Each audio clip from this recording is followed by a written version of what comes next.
fucking quick though.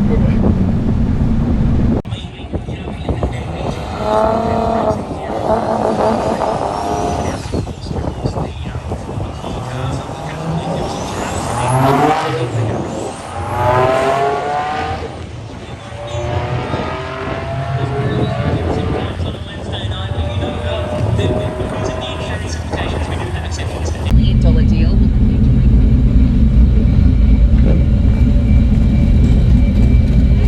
Thank you. That'd be shocking, like a 14 or something.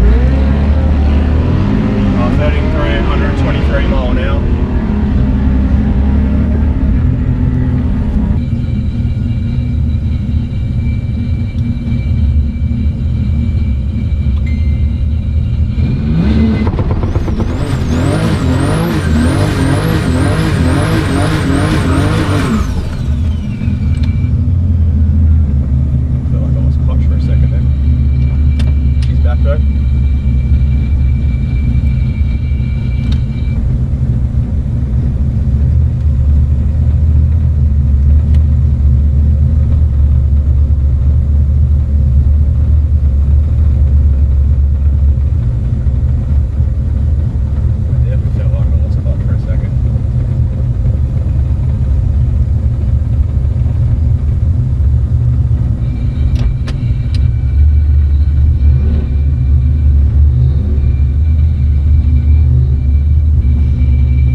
terminal speed is what your trap, so I think that says like 125. What's 1,000 foot? That's, so your drag strip's 1320 feet, so 1,000 foot.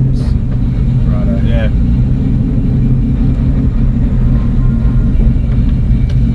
The fuck is this from?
had to come back to bite me in the arse too.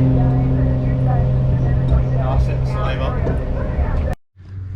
So, I'm not sure if you guys gathered from the end of the clip, I don't think you could there, but both of the bolts in the slave cylinder snapped. I do have a feeling that one has been snapped for quite a while because the clutch would double disengage sometimes. I get to a point, the car would start to creep, and then I'd release a bit more, and then it would be like the clutch is in, and then it would release again. This could also be affecting my launches as well. But anyway, on the second burnout, as you hear in the clip where I said I think I've lost my clutch, the pedal was basically floppy, like completely floppy, and just went straight to the floor. I like pumped it twice and then it came back, so I did the run, and then as we're pulling back in to get the slip, you saw the track official come walking over. He handed me a bolt. My mate and myself were looking at it going, what the hell is that from? We pulled back up, and as you saw, we were talking about it, and then I cut to a bit where we were jacking it up because I realised, oh wait a sec, slave, that's the only one that uses those bolts, and I did say that I think I lost my clutch. So we jacked it up, and I've got a little inspection hole.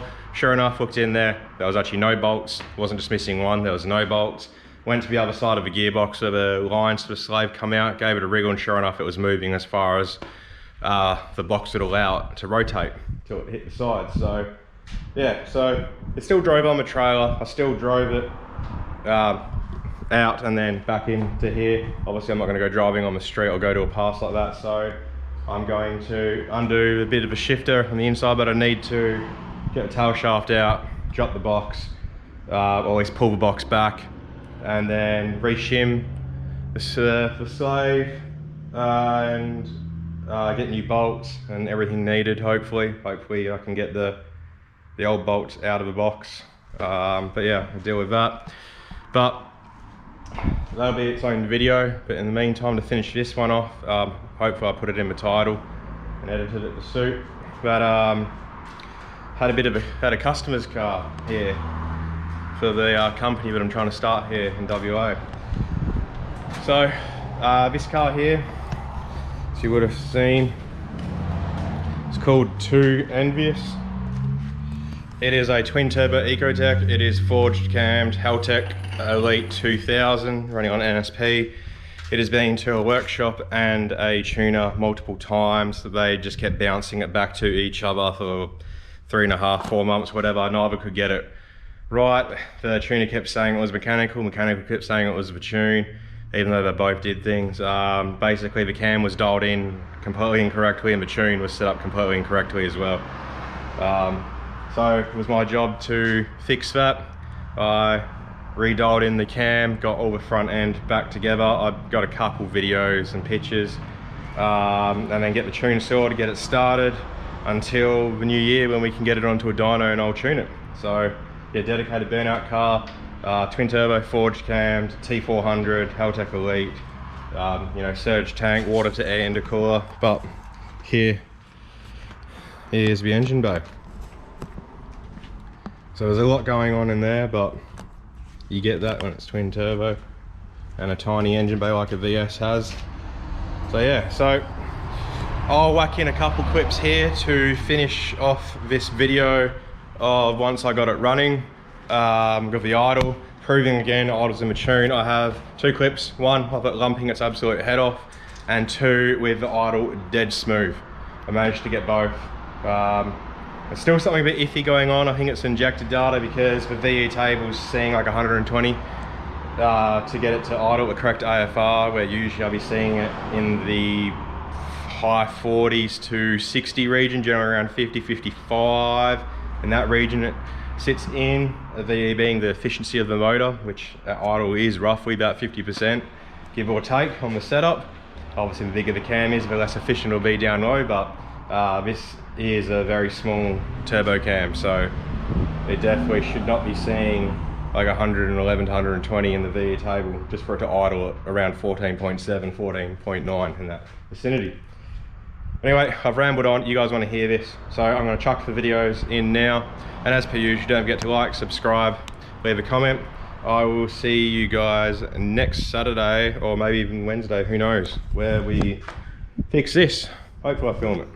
That's the drag racing done for the year though, so I might have to find some street driving where I go test it. I do have a back pressure sensor, so maybe I'll make a video on that. We'll put the back pressure sensor in and we'll go for a drive and see what it is. So yeah, anyway, enjoy these clips here and don't forget to like, subscribe, leave a comment. I'll see you guys soon.